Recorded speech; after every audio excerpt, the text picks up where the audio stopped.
Cette femme se rend soudainement compte qu'elle est morte. Mais elle ne se souvient pas de ce qui s'est passé avant sa mort. Son âme est piégée dans une station de métro. Peu importe où elle essaie d'aller, elle est bloquée par un mur invisible. N'ayant nulle part où se tourner, elle passe chaque jour à errer dans la station. La nuit, elle se repose sur un banc quand elle est fatiguée. Jusqu'à ce qu'un an plus tard, un jour, elle était assise dans un restaurant et n'avait rien à faire. C'est alors qu'une femme paniquée attire son attention. Lisa s'assoit curieusement en face d'elle. En écoutant l'appel téléphonique, elle apprend que la femme fait une crise de nerfs à cause du stress au travail. La voyant en larmes, elle tend instinctivement la main pour la réconforter. Au moment où les larmes tombent sur ses doigts, son esprit revoit d'innombrables bribes de souvenirs de l'époque où elle était vivante.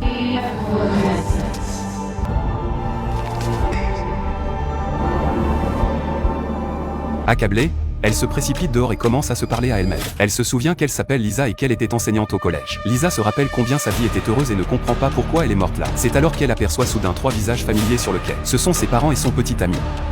Aujourd'hui est le premier anniversaire de sa mort. C'est pourquoi ses parents et son petit ami sont venus déposer des fleurs en sa mémoire. Mais ce genre de choses n'est pas autorisé dans la station. Pour maintenir l'ordre, les agents les conduisent au bureau du responsable. Après avoir appris la vérité, le responsable exprime sa sympathie, mais ils ne peuvent pas enfreindre les règles de la station pour des raisons personnelles. En voyant ses parents et son petit ami devant elle, Lisa ne peut retenir ses larmes. Après avoir été soigneusement persuadée par le personnel, les parents ont finalement décidé de renoncer à cet hommage. Voyant que ses proches étaient sur le point de la quitter, Lisa n'a pas pu s'empêcher de courir vers eux et d'essayer de les retenir. C'est alors que le miracle s'est produit. Elle a pu traverser le mur d'air sans difficulté, ce qui signifie qu'elle a enfin pu sortir de la gare. Elle soupçonne que la disparition du mur d'air doit avoir un rapport avec l'apparition de ses parents et de son petit ami. Après avoir vu ses parents dire au revoir à son petit ami, elle choisit d'abord de le suivre chez lui. Sur le chemin du retour, Lisa est remplie d'excitation. Car non seulement elle est libre, mais elle peut aussi être de nouveau avec son bien-aimé. Ils retournent à l'appartement qu'elle avait acheté lorsque Lisa était vivante. Mais lorsqu'ils entrent dans la cour, il se passe quelque chose d'étrange. Une voisine fixe son petit ami d'un regard glacial. Sans réfléchir, Lisa le suit à l'intérieur.